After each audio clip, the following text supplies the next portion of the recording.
Om apiyantu mamangani vak pranaschakshuhu shrotra balamindiyat sarvani sarvam brahm upanishadam mahabrahma nirakuryam mahabrahma nirakarora nirakaranamastva nirakaranam meastu taratmani nirateya upanishatsu dharmaste mayi shantu te mayi shantu.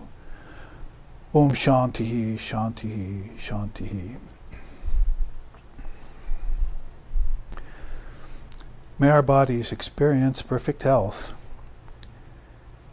May our life force flow unimpeded. May our minds expand in their capacity to know Brahman. For the Upanishads of the Vedantas state that all is Brahman.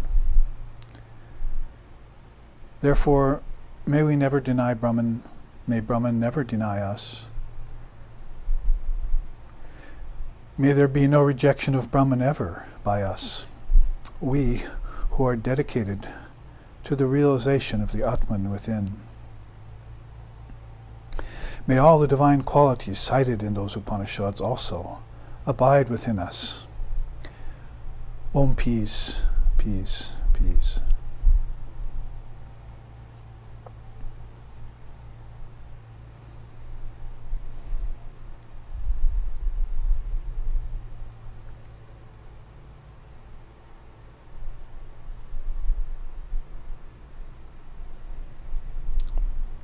Om Satyena labhyastapassa hyesa atma samyagyanena brahmacharyena nityam antaha sharirehi jyotirmayohi shubraha yam pashanti atayaha kshinadoshaha. Om Shanti Shanti Shanti. The Atman, the indivisible self in all beings, in all things, is realized by knowledge, by moderation, by veracity, and by austerities. When mental impurities dissolve, due to this practice, then the seer beholds it everywhere, existing in everything, even here in this very mind and body.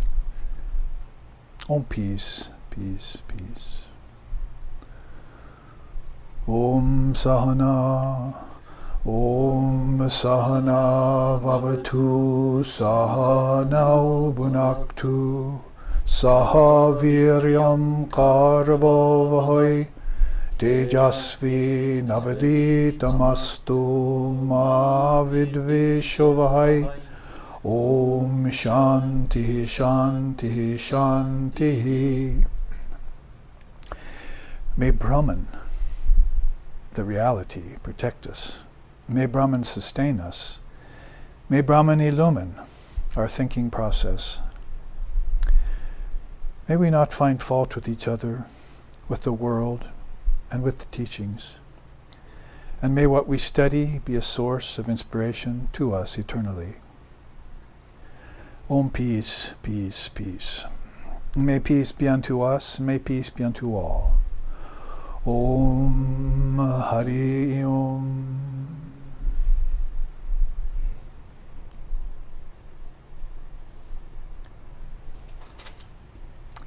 We have all gathered here in the ashram in Hawaii to live stream broadcast to you the second class of a series called Brahmapada, How Brahman Disports Itself.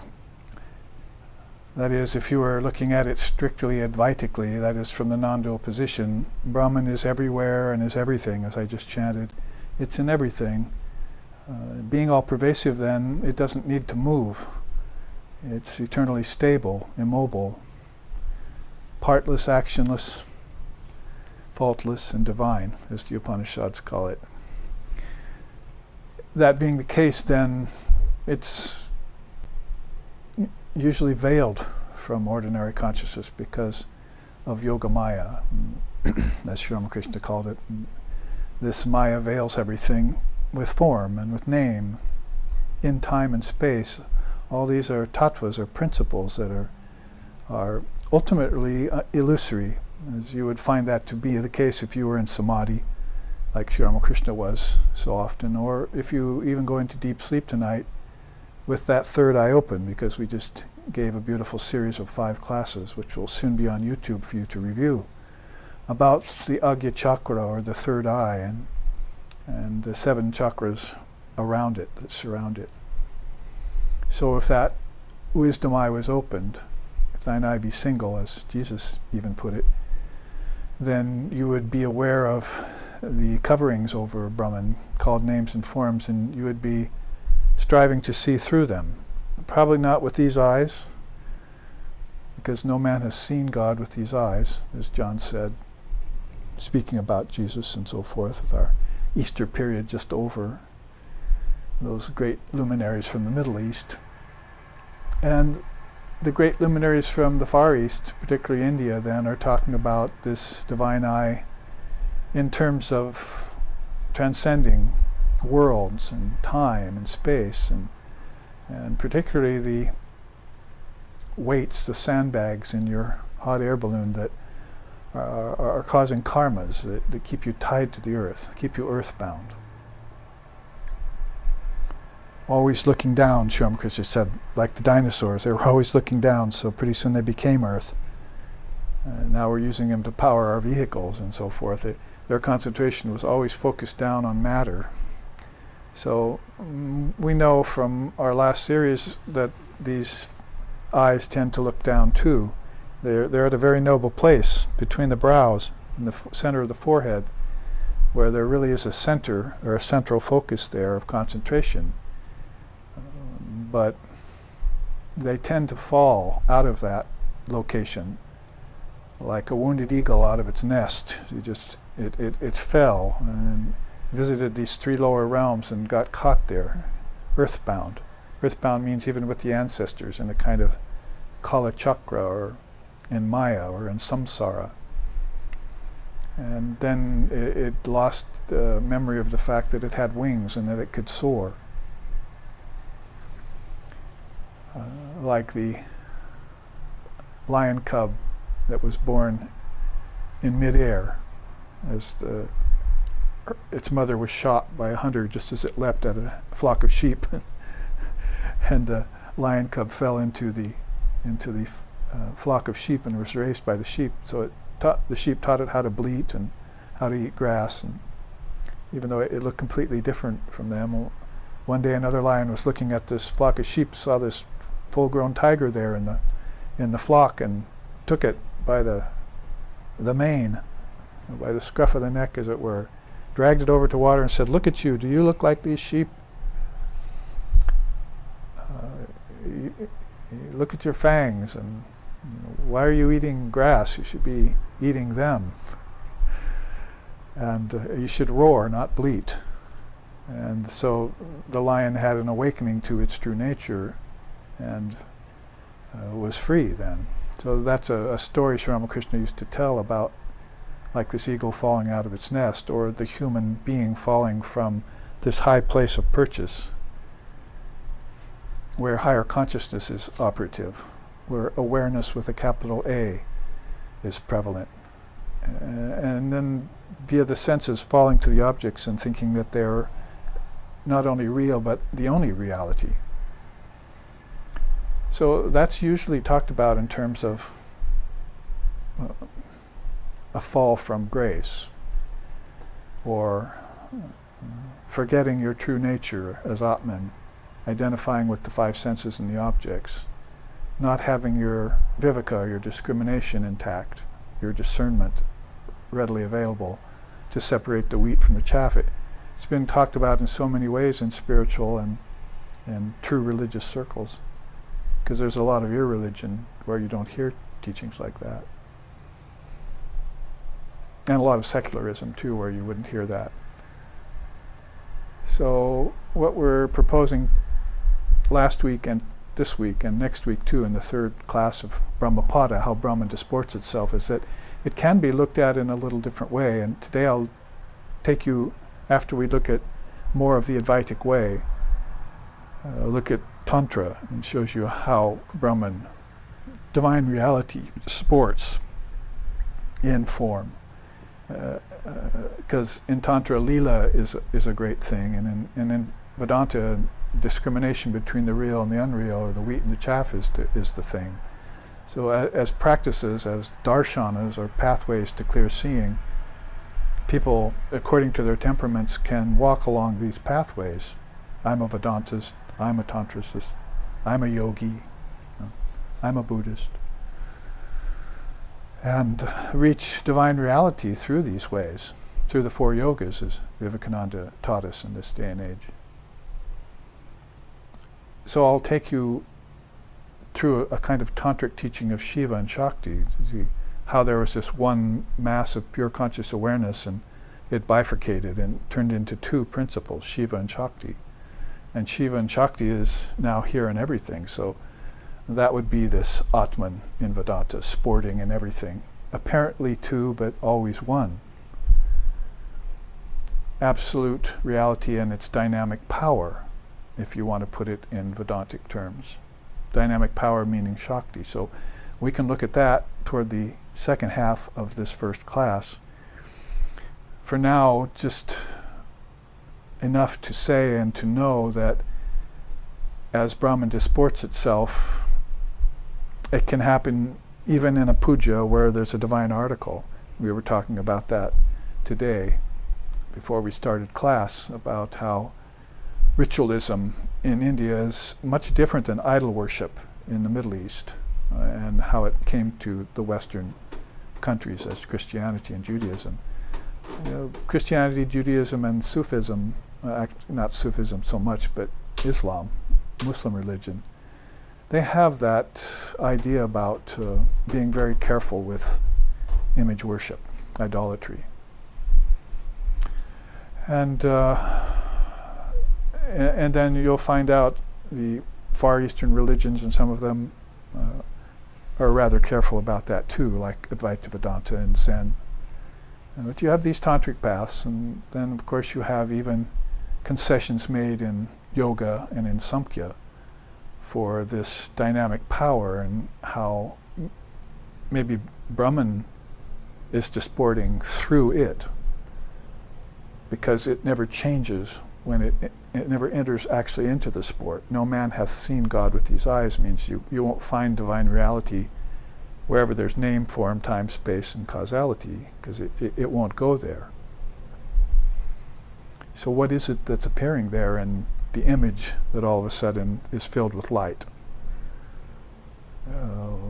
The difference between an ordinary man looking at an image and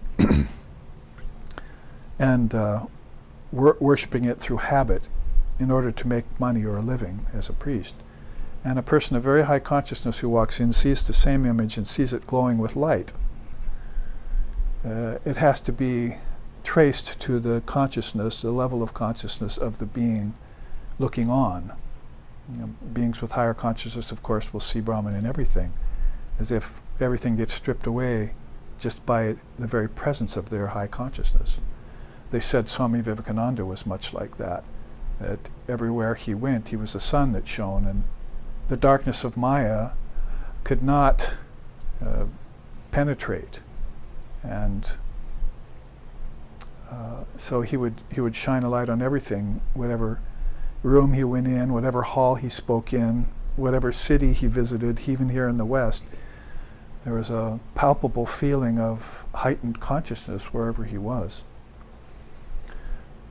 So that's an example of a great soul like that. We didn't have the supreme grace of seeing Sri Ramakrishna outside of India, but Swamiji we did get to see, his chief student, disciple, if you want to say that. So in that way, we as Advaitists who are also Tantricists, that is in that Shakta Advaita Vada path, means there are beings who look toward the Advaita as being the ultimate ground of everything, but they're approaching it via dynamic power. And you can see then Samkhya, the father of Kapila, the father of Samkhya, didn't really mention the divine reality. The father of yoga, Patanjali, didn't really mention divine reality, but maybe once or twice with the word Ishvara in the Yoga Sutras. And yet the pathways of Samkhya and Tantra and Yoga make allowance for this power. In yoga, of course, this is Chit Shakti that's there in everything. And if you have an eye to see it, probably one eye would be best, because the two eyes are going to be very difficult to see it with, if at all.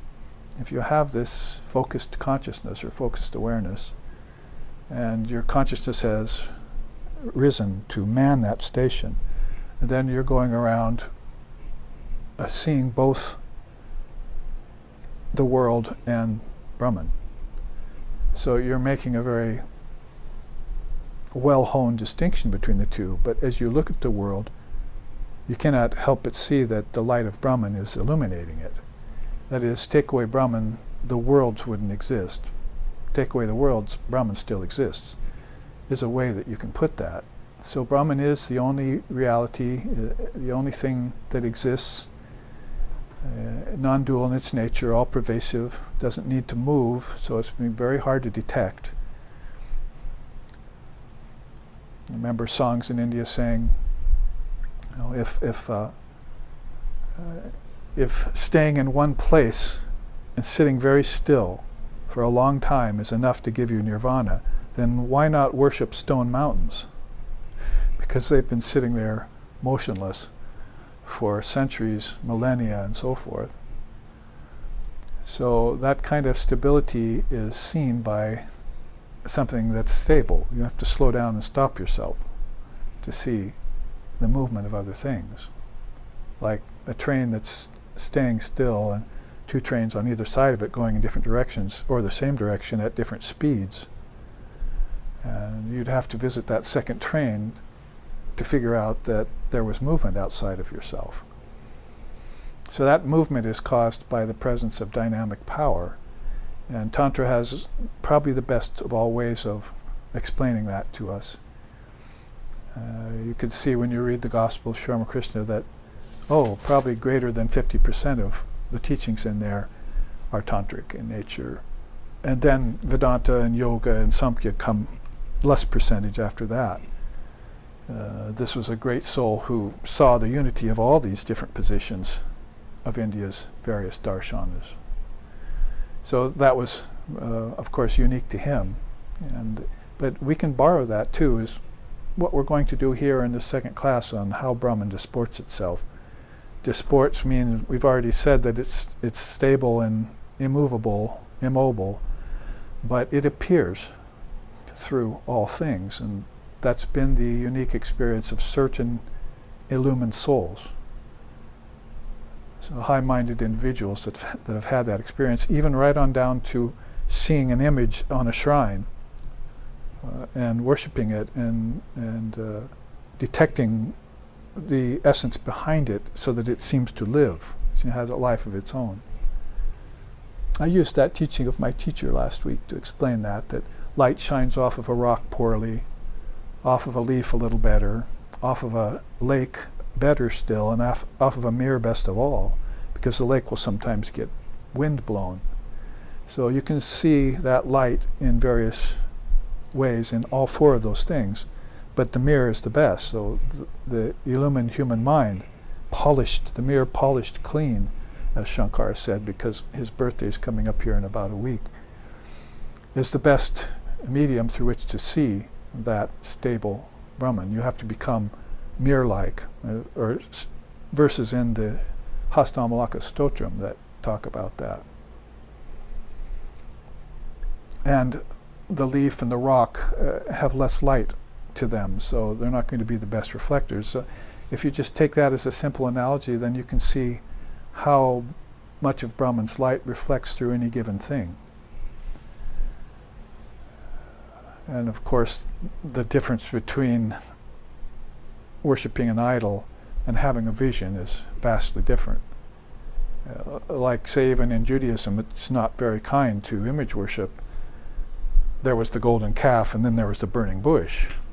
So if you were Moses and you saw the golden calf, you went, oy vey. But if you were on the mountaintop doing a fast and feeling called to the divine, and you saw the burning bush, you'd say, well, that's not an image. You see, that's a message. And maybe I'm a prophet, I'm giving a special visitation here. It's much the same way with worshipping Shiva in the lingam, which is just a stone idol, and then having a vision of Shiva in your dream tonight or in meditation in the morning. A vast difference between the two. And there's different amounts of light in each of those. So if you're on the trail of truth, then light will be one of the things that guides you, that compels you, and sound will too. Like right now, as you're hearing this sound, I hope it's farming the field of your consciousness in such a way that you can sow some seeds in it from these dharmic teachings that appear on these charts. And as far as that goes, if we segue into the charts, you remember last week, if you've been watching the series, because I used the analogy last week that was, the lady was about to be sawn in half, and she's tied to the log, and it's going toward the circular saw, you see, like the old series of the 1950s and 60s. So picking up from that, let's go and see what happens to her, if she does get sawed in half or not. So I hope you're on hand each week, especially during this virus that's been driving us all inside. As a member of Krishna says in the Gita, go away from the busy places and the company of worldly people and lots of activities. Well, we're forced to do that now. And so it's a good time, might as well, while we're under that press, go inside and start looking at our own mind, or trying to see the Atman, as we say in Vedanta, the essential self. Open your third eye, raise your consciousness, study the scriptures, do more mantra, meditate longer, maybe twice a day, day and night. Practice the dissolution of the mind stream. Teach your children the Dharma. There are so many things in which you can do to use this time wisely, away from, sequestered away from crowded places. So that advice is Sri Krishna's own in the Bhagavad Gita. And of course, Sri Ramakrishna said it too. His way of saying it in the gospel is, husband and wife need to go into retreat, spiritual retreat, several times a year to get away from family and children and money making and all of that.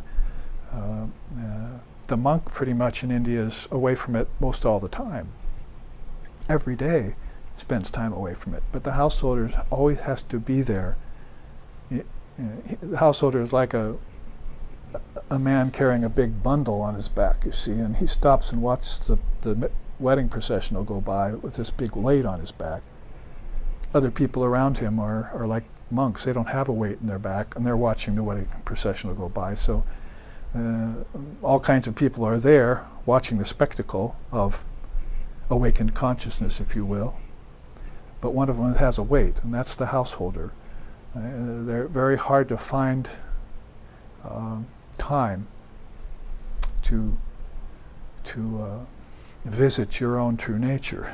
If you've fallen away from it. If you're an eagle that's fallen from its nest, or a tiger that's born among a flock of sheep, then maybe you should use this time to intensify your practice and get in touch with what's real again, and practice a little bit of that detachment from the unreal that Vedanta is so avid about relating. So last week then we looked at Advaita Vedanta's way of checking in on your own consciousness. It's just very natural and very straightforward the way Advaita Vedanta would explain that. And that's basically on this chart on your right, about the four states of your own consciousness. you would think that you were thrown a curve at first if you were new to this teaching. If you came to a guru who was teaching Advaita, and all of a sudden you're looking for consciousness, see, how do I get my Buddha nature? How do I get awareness of the Atman? How am I going to get into Satori, to see the nameless, formless reality? And they said, well, it's right there in your waking, dreaming, and deep sleep state. You would all of a sudden be thrown a curve. You say, oh, I thought I had to go somewhere to find it, or I thought I had to do some outer practice, or do some pujas, or read a book. And oh yes, you were on the track and the trail if you were doing that under the guidance of a teacher. But it's much more natural and simple than that. So how is it much more natural and simple? Well, it's there in your waking state, and then you go inside and you'll find it in a different state, a different version of it in your dreaming state. And then you go into deep sleep and you're very close to it because form disappears. And then there's a state called Turiya, or samadhi, in which you see it or be it. You see, hear it, see it, and be it. Hear about it, see it, and then be it. Is a name of one of the charts called Manana, Shravana Manana Nidijasana in Vedanta. You hear, you roll it over, contemplate on it, and then you get the experience yourself, direct spiritual experience called Anubhava. So last week we started into that curveball that they throw you in Advaita Vedanta that has you thinking all differently all of a sudden, because this teaching will make it your own. Oh, I see, this is my waking state. See, well, these are my dreams I'm having. Gee, I didn't know really much about deep sleep, but yes, now that you mention it, I do have a sort of a memory, you see, of going into a place that was very beautiful and formless, where my ego didn't bother me, where my breath stopped, where my mind stopped thinking, and I wasn't meditating either, which is actually the downside of it, because deep sleep happens to everyone, happens to every fool, every night. But people come out of it with no clue as to what it was. So that's why it throws you a curve. You didn't think that Brahman was disporting itself through your waking, dreaming, and deep sleep state. So if we take Advaita as our measure here, which I did last week and a little bit this week to finish up this chart, we only got halfway through, then that's how you're going to be looking at it. And it's very natural and simple and straightforward. In that way, the truth is simple. And Brahman is obvious. Divine reality is everywhere. Existence is, if you want to put it in 2 words. Nobody ever says, I don't exist. They all say, I exist. That was one of the first teachings in Vedanta I got from a Swami. Well, how do you prove this? Well, because nobody ever says, I don't exist. Everyone's always going around and say, I am, I exist, I exist. They're affirming the very nature of reality with every breath. And it's even more so when you affirm it every 480,000 breaths, or every 240,000 breaths, or when you're not breathing in Kumbhaka, you see. Because when you're waking, you're taking that many in and out breaths. Rechaka, Puraka and Rechaka. And when your breath is suspended in delight, as the poem in India sings, when your breath catches in delight, then you're in this state of no breath, and it's either deep sleep or Turiya for you, for the lot of you, when you fall asleep, but you don't really know it. So last week we looked at how personal can it get. And let me go through it real quick. In waking state, you are the individual. That's called Vishva. And by the way, you have 19 mouths there, 7 limbs, and 3 states. But we'll look at that later. I'm going to show you a teaching that's more replete with the hands-on version of this. The state you're in is the enjoyer. So everyone's here to enjoy, basically, nature, objects through the 5 senses and connected to the brain. But there are also subtle senses connected to the mind, which happen later. You'll see when we get to dreaming. You are in the waking state, which by the way is called Jagrat. The locale is the physical universe. The mechanism, of course, body and senses, as I've just said. The condition, though, is cause and effect. You're having experiences and getting the recurring experience back. So that could be bad, good, or mixed, as the case may be. And it's very confusing, too, when people do a good act and get a bad result back. And even more confusing, vice versa, when people are going around doing heinous acts and they're enjoying the world. Good things are coming to them. And so it really flummoxes people. The problem being they think that God is dictating this, but it's just cause and effect. That's the good point about Vedanta, with that one word in Sanskrit that we're kind of bantering about on the surface called karma. As far as India is concerned, the God here in the waking state, on physical universes, his name is karma. And people are suffering and enjoying karma because of their own actions, not because God made them do it, or because God is acting, because we just said Brahman disports through another medium, maybe several mediums. Shakti, the Word, the Mahat, the great mind, gods and goddesses. Brahman is in all that, and some shine is coming off of it through those mediums. So you'll find this out the deeper you go inside and meditate with your 19 mouths and see who it is that's enjoying. And in that case, then, you'll have a greater clue as to where that light's coming from. You saw a great light on the distance, and you had to go over a bunch of mountains. Finally, you found the moon was there, you see, rising. Or you got out on the sand, you heard a sound in the distance, you went after sand dune you went over. Finally, there's the ocean. You see, you heard it. So whether it's seeing or hearing, that is seeing the jyoti, or the divine light of everything that's in everything, or hearing the divine word Om, A-U-M, which is your waking, dreaming, and deep sleep state, those match off straight across the board with A-U-M. And this is all the teaching of Advaita Vedanta from this great illumined soul called Gaudapada, who is the teacher's teacher of Shankara, whose birthday is in a few days. So, don't get me started. As they say, the condition is cause and effect, and that's a sticky wicket.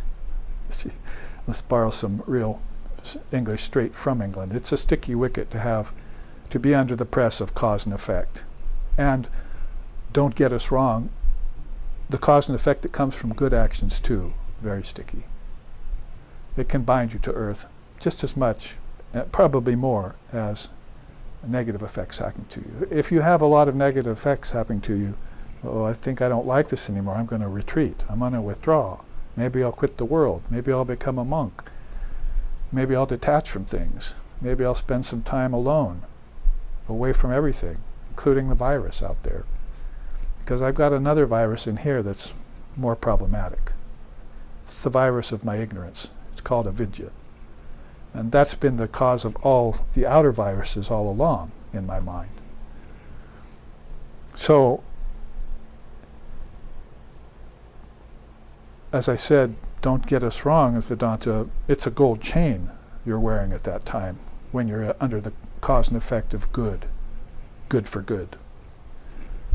And when gloom is piled more on gloom, then that's the negative effect, and there's a mixed effect in between. So it's a very powerful teaching, and where is it happening on? Right here in the waking state. Guess what? It also happens in the dream state. You don't transcend cause and effect till you get to deep sleep. And then effect goes away, but cause still stays with you. It's a precious teaching in non-duality. Because there's something that brings you back to the dreaming and the waking state. So you're bouncing off the deep sleep state without knowing that it's a doorway into formlessness, into satori, into sampragata, into nirvana, into nirvikalpa, into beatific vision, into non-duality. And how many times are you bouncing back out of deep sleep not seeing that doorway? What would you have to do to see that doorway? You'd have to see the seeds in the way. You see, Sri Ramakrishna said, in front of the great mansion there's a huge stump. You have to jump over the stump or go around it to get into the door of the mansion. The stump is the ego, and it's keeping you out from the mansion of the Lord, with all the many chambers in it.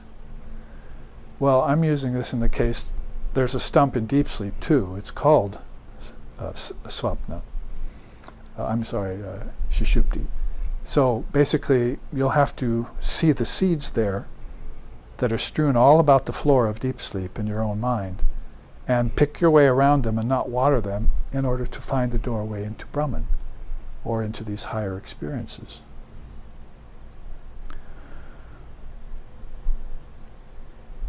Karma, cause and effect, always causes a teacher of the Dharma to stop and try and explain deeper what's going on.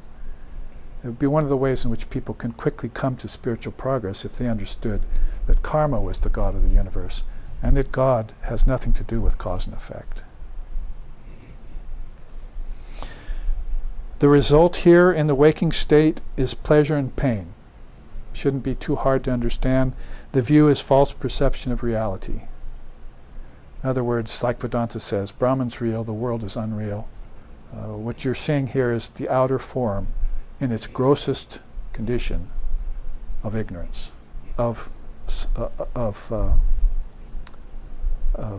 skewed false perception.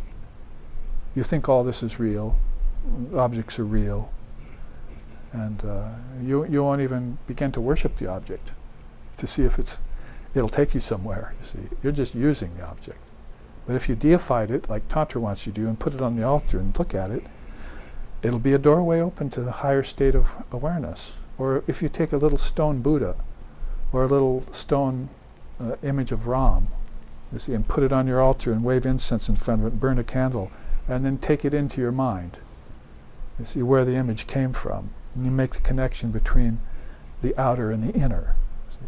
And then you can take eventually the outer and the inner and just make them one state. Right? You know how it's said in our tradition? And since his birthday is in 8 days or so, we'll sing it. Om Drishyam Pratitam Pravilapayan San Sanmatram Anandaganam Vibhavayam Samahita San Bahirantaram Va Kalam Deyeta Sati Karma Bande Om. So it means Brahman is this indeterminable mass of pure conscious awareness. Therefore, taking what's external, that is your waking state, and what is internal, your dream state, just put them into one state. Instead of seeing them as two, take the division away from them. As Gaudapada teaches, at once just a mere reflection of the other. You've got 5 senses out here, you've got 5 senses in. You've got 5 elements out here, you've got 5 elements in, don't you? Have you ever thought about that? That air, earth, water, fire, and ether all exist in your dream? You can fly through air, you can warm yourself on fire or burn yourself. You can swim in water, you can walk across the earth in your dreams. So not only is there 5 elements there, they're actually the origin to the 5 elements out here. So you're thinking, I'm going from gross to subtle, and it's telling you the subtle existed first and then came the gross. You see, you're tripping up on the very first fundamental teaching of both Vedanta and Yoga. That first of all, there was water, then there was taste. First of all, there was earth, then there was smell. Or smell, then there was earth. And first of all, there was fire, and then there was sight. So you need to have these Yoga 101 teachings philosophically sound, and Vedanta is telling you another version of that here, that waking and dreaming are just mirror images of each other. So render them into one indeterminable state, and then he goes on very nicely, pass your time contentedly and be free. See? That's the advice of this great Advaitin, Adi Shankaracharya, if you want to get him all the namesake. attributed to him, who passed away at 32 after doing all this great work for the world. A quick review means that we also looked at the second state of your awareness, swapna. Swapna means, as you were in waking state, you were an individual called Vishva. In dream state, you're an individual called Taijasa. That means the state in dream is the dreamer. You were the enjoyer on earth, now you're the dreamer. You're dream enjoying the same thing in your dreams. The locale is the mental realm, so you've actually gone back into the kingdoms of heaven within you. They're not up, they're not back, as irreligion and science are trying to tell you. I keep repeating that over and over again so that we'll get the idea that, gee, I have to look inside for all this. That's what happens when I take the external and the internal and render them into one indivisible state. What's going to be the result of that? It's all in me, because I projected it and now I'm withdrawing it. I did that. Both. See? If I projected it and decided I'm going to stay out, then that's called a materialist. And then you're, of course, an enjoyer. You stay in the physical universe. Body and senses are your only mechanism. You don't think about mind, intelligence, and Atman. Cause and effect are pressing in on you all the time with pleasure and pain. And that's your life. In dream, though, you're the dreamer, and your locale is the mental realm. So you've left the brain, and you've entered the mind. You've gone within. That's the mechanism, mind. Next is the condition, still in cause and effect. And finally, the result is deception. Because now you've traded in the world of tawdry physical objects for this shining realm of dream inside of you, and you think that's real, but you're yanked right out of that as soon as you draw breath in the waking state. As soon as your consciousness returns to the five senses that it abandoned last night when it fell into dreaming and deep sleep, now it takes them back. So the view of that is all skewed perception of reality. That much we looked at last week in this Advaitic version of how Brahman disports itself. Let's look at the new ground as far as this goes. From Jagrat to Svapna to Sushupti. Those are probably three Sanskrit words you're going to want to write in your notebook and enter into your memory in your own internal Sanskrit dictionary, so that when somebody mentions this sometime, you'll know what the hey they're talking about. I'm the waking Vishva in the waking state. I'm Taijasa in the dreaming state. But in Sushupti, I'm called Pragya, the knower. So this is getting closer to the fact, as I just mentioned, in deep sleep, you bounce back out of it into dream and waking state again. But some beings have the wherewithal to open this inner eye of wisdom and look inside beyond deep sleep to see the light of things. So let's say your waking state was a rock, and your dreaming state was a leaf, and your deep sleep state was a lake. You see, and now what's Turiya? The mirror. You see, so that's how much light is shining through each one of those. So you could make that assignment and connection across the board. Not much light out here. Sorry, it's the light of a physical sun alone, and we don't see that very much anymore in the rainy season, as Lord Buddha said. So, how much light? And I'm seeking that light as I go in. You see, I got tired of the world means my body got tired. I jumped on my prana vehicle, Garutman, and I took it in to dream, and then I got off Garuda at some point and just decided I would go into deep sleep and forget the worlds of name and form and time and space completely for a few hours. And I found great reflection in that. I came back refreshed. And then I did it again. So every 24 hours I'm kind of charging my battery, you see, my body-mind mechanism battery, as I satisfy myself through the cognitive senses and the fourfold mind, the 19 mouths, which we'll look at another version of this in a minute. So in Sushupti then, your prajna, that is, the individual is the knower. And the state, there it is, the knower. And the locale, the causal realm. It's formless. And so it's the first intimation of formlessness that we have. And it's probably, for most people, a greater percentage of the population on Earth, into the 90% or greater, the only time in which they'll see, in any way, shape, or form, formlessness. And the only time that maybe it might occur to them that there is such a state as formlessness, and how important that is to everything. That out of formlessness came all of this. Purnamadaha, Purnamidam, Purnamadachyate, as the great peace chant. Out of the internal, the external has come. Out of the infinite, the finite has come. But it's all infinite, so only infinite remains in the end.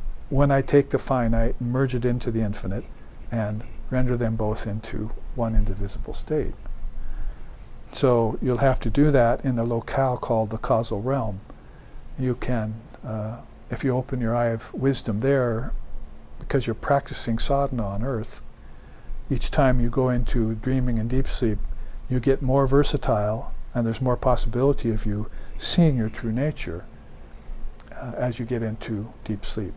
It would be like the last sand dune before you saw the ocean, or the last mountain before you saw the shining orb of the moon in the distance.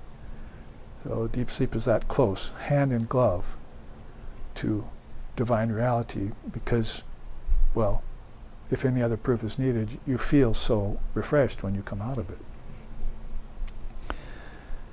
And here's a wonderful thing, is that the mechanism you're using now is your intelligence. Good thing we saw that at some point and actually put it into operation. That's Gyanam, or the Gyanamatra, that intelligent particle is inside. And everything has been flowing, and the shine of it had gotten sublated as it hit lower states of your awareness, called Swapna and Jagrat, dreaming and waking. You lost more of that intelligent particle and its shine as you left deep sleep. The condition there is subtle cause. Remember, before it was cause and effect. So we say subtle cause because effect goes away in deep sleep. You don't see any of the things that are there in your dreaming and waking state. They've all disappeared, as if they never existed in the first place. And what you're seeing then, if you can see in deep sleep, is the seeds, the bijams to everything. The thought, the deep thoughts of them. It might as well be synonymous with the Mahat, God's mind, how God's mind holds everything. And then, of course, God is not its mind either. It's the Almighty Father, or Brahman, or the nondual state that doesn't have any seeds in it. Father of Yoga called that asampragyata. The result is veiled bliss, whereas before it was deception in the dreaming state, and pleasure and pain in the waking state. So now you've reached a place of subtle bliss, which is nevertheless veiling, a slight veil of it in front of Brahman. And the view is non-comprehension of reality. So it was skewed before in the dreaming state, and it was false in the waking state. Now it's just everything has gone blank. In deep sleep, I don't remember it. So even the ego went away. The separate eye maker, Vashishta calls that. The separate eye maker is ahamkara, the ego. So that got shut down. And so you didn't have the facility yet to look around and see where you are with that single eye, and the seeds that are there to water. So you just grab onto the same old seeds and bring them back to the dreaming state and the waking state. There's your life with all its expressions and manifestations. And someday a great soul will make the connection between that, and when it enters deep sleep in awareness, will burn that seed. And it'll come back to waking state with that problem gone. And someday some great soul will burn all the seeds and not come back. Have no hope for me forevermore. I'm gone, and gone forever. The great words of Lord Buddha when he entered into nirvana.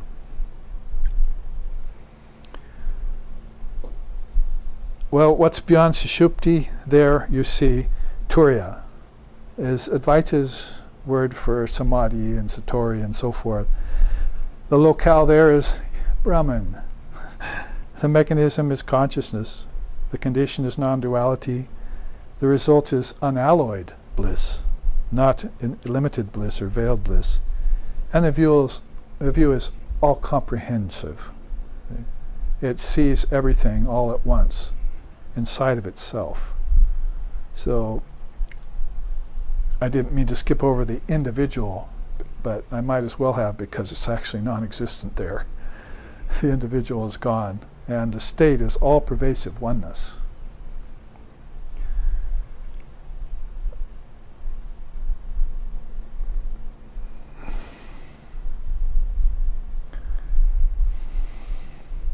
So there you see waking, dreaming, deep sleep, and what's beyond them. Brahman disporting through all of those states of awareness, your own states of awareness, is a good way of putting it in Vedanta with its Advaitic element. Gaudapada says in his great Karika at the top of the chart, we can read that as a review, there exists only the Paramatman, that's the Supreme Being, the Supreme Sentient Soul, who though one and all-pervading is aptly situated in three states of its own devising. Of course, that would be waking, dreaming, and deep sleep. Ever the transcendent witness, it enjoys in the gross state through the body and senses. That's Vishva. Experiences the subtle dream realms via the projecting mind. That's Taijasa. And is knower of all, pragya, in deep sleep state via the intelligence of the heart. The enjoyer and the enjoyed. That one who retains awareness of non-duality, yet who knows these two to be separate, although he enjoys, is never contaminated thereby. So this would be a consummately realized soul, and can go on up and down these four stairs, you might say, of waking, dreaming, and deep sleep, and Turiya, like they were birth and death, or like they were a daily occurrence, completely availed of everything, and knowing the origins of everything as name and form occurred to it, coming out of Turiya and coming out of deep sleep. They know the operations and the dynamics of everything.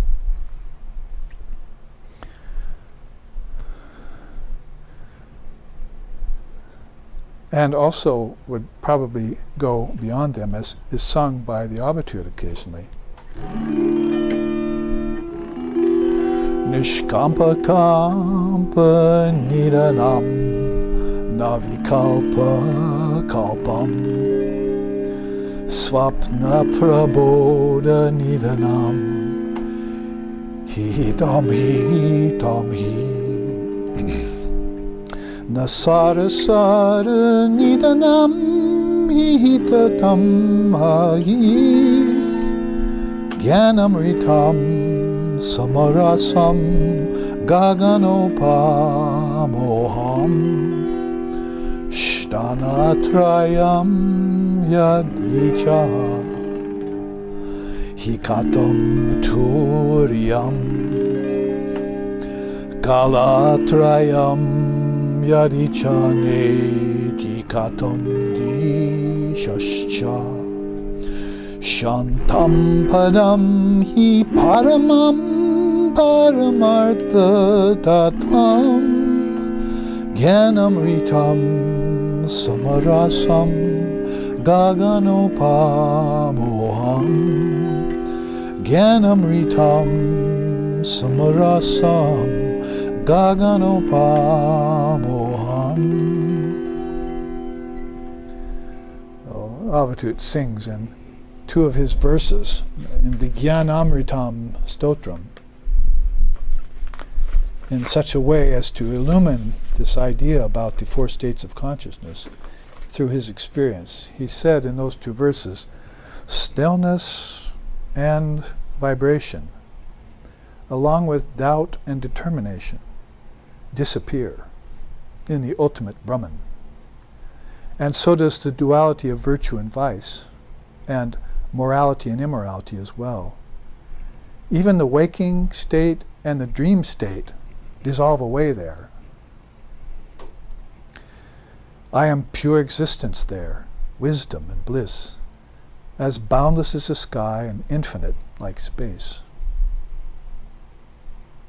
He goes on in that second verse I sang, I do not know of a fourth state called Turiya, when the first three are already non-existent.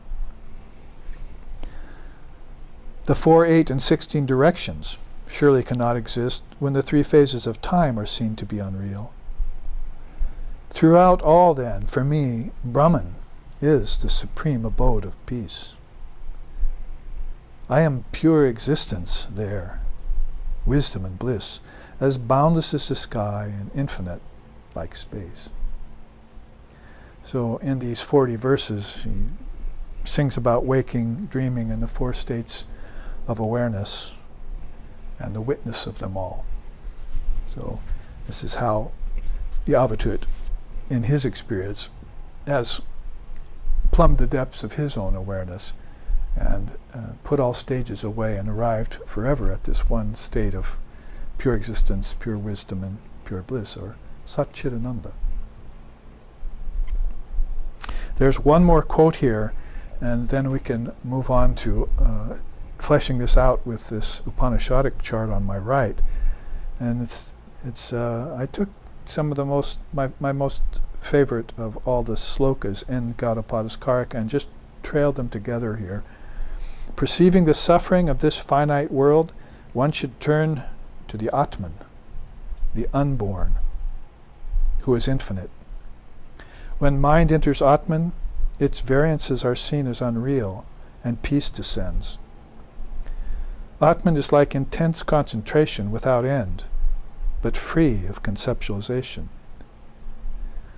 Atman has neither desire, nor origination, nor destruction, nor bondage, nor salvation, nor emancipation. This is the highest truth. In its dynamic phase, it diversifies entities. Those few who recognize Atman's envisionings perceive its beauty everywhere. For them, no difference between Jiva and Atman exists whatsoever. Thus, seers declare, non-duality alone is auspicious. So, in Advaita Vedanta, that's a great dindima, or Vedanta Siddhanta, a great conclusion. And these verses which I hook together, which speak in that particular vein, are much like the Avatut Stotram which I just sung, Gaudapada's own experiences in his non-dual meditations. And you can see how it's not left in the end with some inexplicable emptiness. It's left with fullness. Those who have this experience, they see it in everything. So this is a Maha-yoga kind of realization in Advaita, which is all-inclusive of everything, which earlier I couldn't make that cohesive, homogeneous move with my consciousness because of the diversities of it all. But it's Atman alone who diversifies those entities. And so I finally put a foundation behind it, a background upon which makes it all true, all true, all true. Iti is the realization in Vedanta, whereas before, on the way there, I was practicing neti.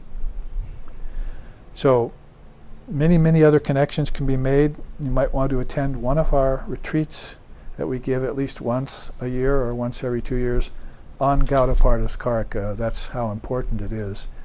And savants and philosophers and intellectuals in both East and West have lauded this great document called the Commentary, which is on one of the Upanishads, Mandukya Upanishad, which is only 12 slokas long. So he did this beautiful running commentary on everything that is meant by the word Om. And like I said, this is M, this is A, this is U, this is M. So this would have to be Svara, It would have to be the one-eyed smile, I like to call it, that's beyond the waking, dreaming, and deep sleep state, beyond A, U, and M of Om, which is why the Advaita sings that. I don't even see it anymore as divisions. I got rid of the divisions. It was always one. In my delusion, I approached it as if it was 2 or 3 or 4. It was this ladder I climbed. When I finally reached the apex of the ladder, I saw the ladder, climber, and destination had always been one. And I rejoiced in that. And now I'm just pure existence, pure wisdom, and pure bliss absolute. And that's how they describe enlightenment, or how they've called it nirvana, or nirvikalpa, or asampragyata. Now, before the first half ends, we can look at a fleshing out of this same chart, which is why I put them side by side. And in this way, humorously so, the rishis, and here's that Mundakya Upanishad I was talking about, in which Gaudapada did that commentary, is talking about, as we've already learned, this top quote, the first quarter is Vaishvanara, outwardly cognitive with the waking state as his field. So he didn't say its field, he says his field. So basically he's talking about very personal. This is the first quarter, one of the first of these 3 states, because the fourth state, of course, is beyond the state, is beyond description.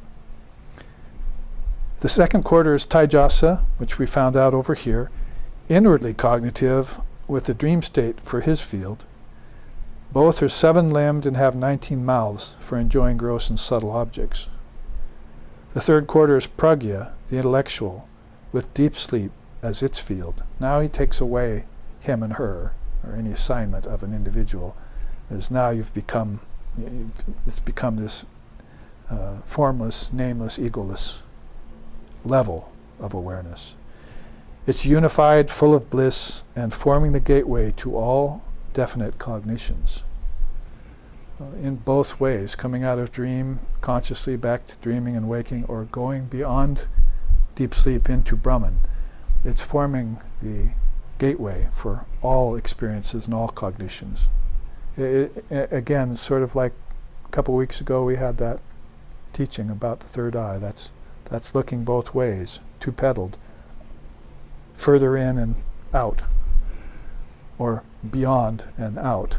So there are equivalents to these kinds of teachings in yoga, and particularly in Kundalini yoga with the 6th and 7th chakras. Now I'm going to go back here. Both the waking and the dreaming state are 7-limbed and have 19 mouths for enjoying gross and subtle objects. So here you have on this sidebar here how that happens. So at the bottom you have the 5 elements, taking it from the bottom up or outward in: earth, water, fire, air, and ether. And you connect those with excreting, procreation, locomotion, handling, and speaking. And those connect to smelling, tasting, seeing, feeling, and hearing. So you've got basically here the Pancha Mahabhutas, the 5 great elements, the 5 active senses, or karmendriyas, then the 5 cognitive senses, gyanendriyas, the knowledge senses, which are your smell, taste, form, touch, and sound senses. And those 15 connect to the fourfold mind. thoughts, mind, ego, and intellect. That's 19 in all. So that's how Brahman disports itself, as it were, enjoying waking and dreaming through its 19 mouths. It's very intriguingly and somewhat humorously put. If you applied this to living beings, then you'd just see people walking around with 19 mouths. That's Brahman inside of them enjoying these things. The limitation with people is being they're just enjoying one of those things at a time. Oh, I think I'll smell this. I think I'll taste this now. I think I'll see this. Or I think I'll swim in water. Then I'll dry off and heat myself by the fire. So this is all kind of a disconnected life, and the enjoyment is stunted, you see, into one or maybe two things. And multitasking isn't going to help you there. Because you're pretty much using one or two senses and one or two elements to do that. So if you're looking at this then as Brahmapada, consciousness disporting itself, then this is how the Upanishads, the Mandukya Upanishad in the commentary would say, you've got 19 mouths there to enjoy waking and dreaming sleep. And it's in 3 states you're doing that, waking, dreaming, and deep sleep. So what is this then about the 7 limbs? There you see. Starting from the bottom again, the earth is his feet, water is his lower organ, the skies his body, the air and wind his breath, the sun his 2 eyes, and his head is the heavens.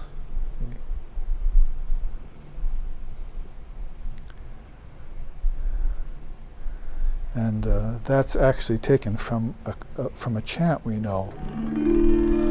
Agnir Murta Chakshushi Chandra Suryau Vishaha Shrotrivak Vivitasha Vedaha Vayu Prana Hridaya Vishvamasha Padbayam Prithivihi Sarvabhutantaratmam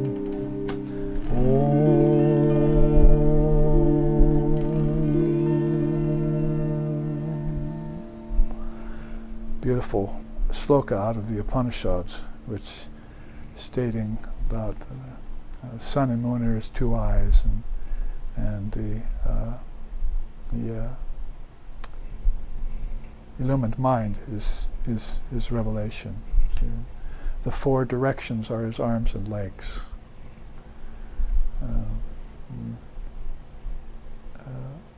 The vision of revealed scripture is illumined mind. The 4 arms and 4 legs, I said, are the various directions, like south, east, west, and north. And from his feet the earth is originated. So from that chant, Gaudapada takes this idea. The earth is his feet, water is his lower organ, the sky is his body, the air and wind his breath, the sun his 2 eyes, and his head is the heavens. So this is this great being that has 19 mouths and has these 7 limbs existing in 3 states of its own awareness. As pragya and taijasa, you see, and all the way down to being the waking state, or Vishva. Vishvarupa, the form of this great being. If we realized that, then we'd be seeing everyone as Brahman disporting in the universe. Oh, there goes Brahman disporting that way, there goes Brahman disporting that way. And it would be a way of seeing divine reality that wouldn't be contradicting itself all the time. Because if it's living only in the waking state with the individual being an enjoyer in the physical universe only, using the body and senses, cause and effect in impeding it, pleasure and pain its goal, and false perception is its view of reality, then you couldn't say that about Brahman being there in any way, shape, or form. You wouldn't want to blame Brahman for any of those problems of cause and effect or karmas that come out of such a being. So you're going to have this expanded version of what a human being is. After all, he's telling you, this is you, this is your state of consciousness, this is your state of consciousness, and even deep sleep is a state of higher consciousness.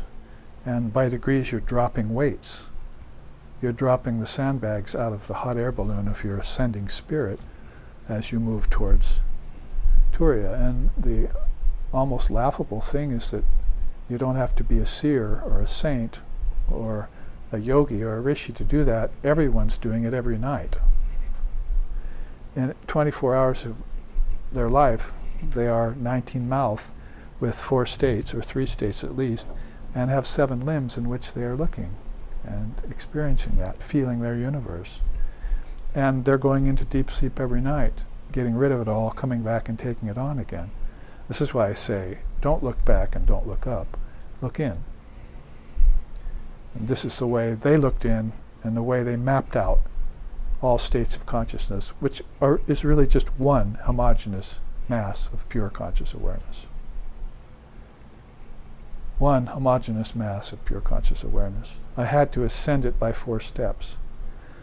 And maybe I even had to, if you want to go to Samkhya and yoga, well, I had to meditate on each of my mouths, isn't it?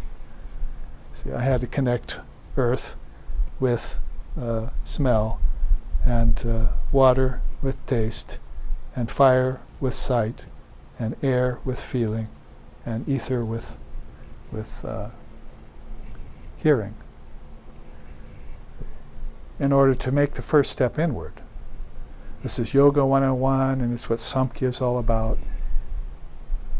This is what takes you inward. You see what's outward, you render it into one indivisible state after you connect it with what's inward, right? So wherever you go in the darshanas of India, you'll find this cosmology listed in different forms. And later on in time, Gaudapada just took it and connected it all to non-duality, out of which it came. See? He wasn't inventing anything new. He said, well, it started off in Lord Kapula's mind and the earlier rishis as non-dual. And he gave it to the people of the time as 24 cosmic principles called tattvas. And then they meditated on them. They understood it. By the time the father of yoga came along and the seer had become a slave to the scene, he said, then he said, well, let's just start this over again and take each of these mouths that you have, all 19 of them, and meditate on each one until you connect them. Because his student came along then, 150 years later, and said, Om Drishyam Pratitam Pravilapayan San. Take what's external, what's internal, turn them into one indivisible state. That's the quick way, you see. What's external here is these 15 mouths, and what's internal is the mind, see. And the gateways to the mind are through the knowledge senses, because you have them in dream. Don't forget the tanmatras. So you don't forget that you might say there's like 23 mouths here, if you do it justice, or 24 mouths. So you connect all of these inward and become complete again. See, oh, I see. This is, I don't have to be just Vishva. I don't have to be Vishnu with Taijasa. I don't have to be just Vishva and Taijasa. I can be Pragya too. See? And now I've connected A, U, and M, haven't I? And what did people ought to tell us in the earliest time, this great rishi, that if you leave A, U, and M, these 3 states, unconnected, you wander about the wheel of samsara. From in time and space, in karma, with name and form, you wander about those 5 things in Maya without ever getting free of Maya. But if you connect Om, the M with the U, the UM with the A, and then all 3 of them with Turiya, your ultimate state, then you're free. So looking over a long expanse of time, even with its efflux, as Krishna talks about in the Gita, you have these souls that are looking very deeply at keeping this wisdom alive. And that's where I want to go next, in the tantric view. And I think probably we have enough time to at least introduce it. So let's flip these. Let's flip out a bit here.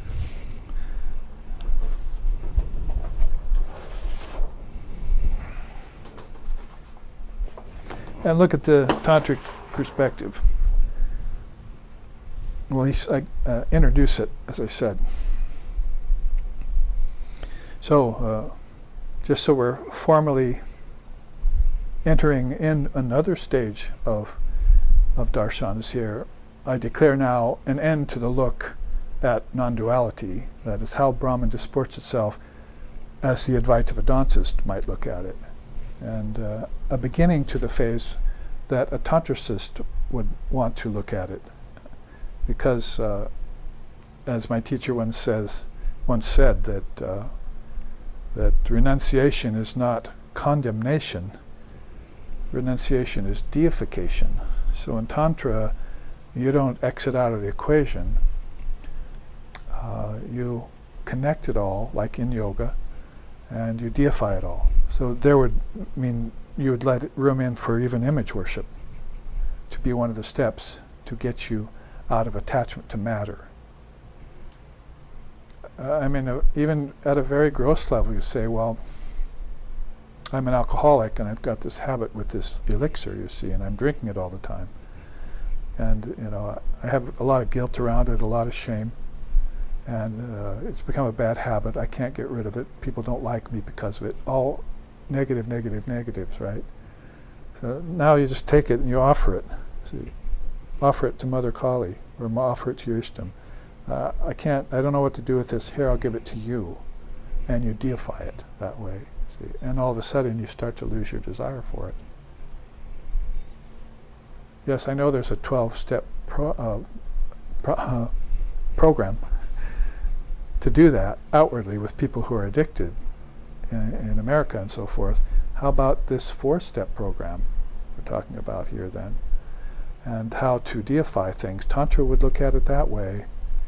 You have to replace that thing that you're renouncing or taking away with something better and higher, and you do that through deification of everything.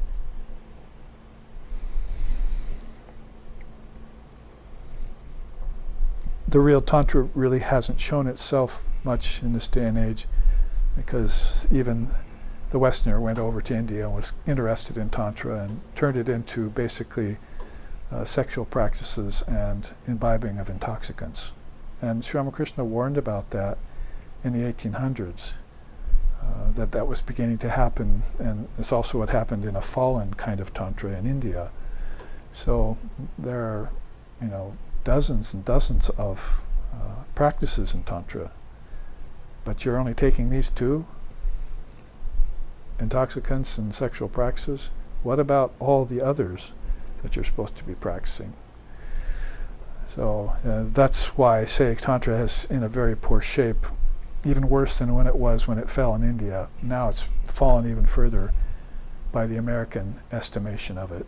So we're trying to bring back this deification idea of Tantra, and how Shiva and Shakti are at the very root of it. And we'll get to that in this half, and we'll also look how it connects to the work of Shiva and Shakti and what they do here. So in the time remaining here, which is just a few minutes, you can see this chart on your left. I'm sorry, on your right, my left. And let's just start off with a definition in terms. Shaktayika is dynamic power, and agama, knowledge of the one that uses that power, are identified with one another. Thus Shiva is the agent and Shakti is the instrument. But Shakti's manifestations are in essence Shiva appearing as the immanent, all life in the worlds of name and form. So an overall statement of the union of Shiva and Shakti, yes, and there are two different roles, but how it includes everything. Like Sri Ramakrishna is saying in the Gospel of Ramakrishna that, I see the sporting of Shiva and Shakti everywhere here. So that's definitely a disporting that he was aware of. Without that absolute reality and its power, or without the agent and the instrument, then nothing would be happening here. So there's the divinity right there in the tantric system, and it's not covered. In fact, it will uncover what's covering. That is Maya. They will strip Maya away for those souls who are adamant about seeing Brahman in everything, or Paramashiva, getting realized. Paramashiva, Parashakti would be Tantra's version, names for those things, for those principles. So all lives in the world of name and form then considered to be deified, so that you can take away the appearances of things and see the essence. It's very yogic, which is why Tantra and Yoga got together at some points in both India and in Buddhism to form these wonderful systems of cognition, even precognition. Now remember, and I've said it often, Tantra was never systematized, so it's not listed as one of the orthodox darshanas, Astika, in India. It was too vast and too ancient, and nobody could bring all that together. There were a few attempts at it that, like the 36 tattvas of Shaivism, Shaivism being a tantric path, really, because it worships Lord Shiva, but that was adding 12 tiers onto the already 24-tiered Samkhya Yoga of Kapila. So that quote is there. And with this temple in the sky, you can see the images of Kali and Shiva, Shakti and Shiva placed there in those windows with the stars behind them, and gives us this inspiring look. And these two columns are dedicated to Shakti and to Shiva, so that we find out something about this divine principle, the two who are one. And I think before I launch into that, we should take our break and start over with the Tantra after this, with this introduction given, so that we can see how Brahman disports through the divine couple. Here we will take our break then.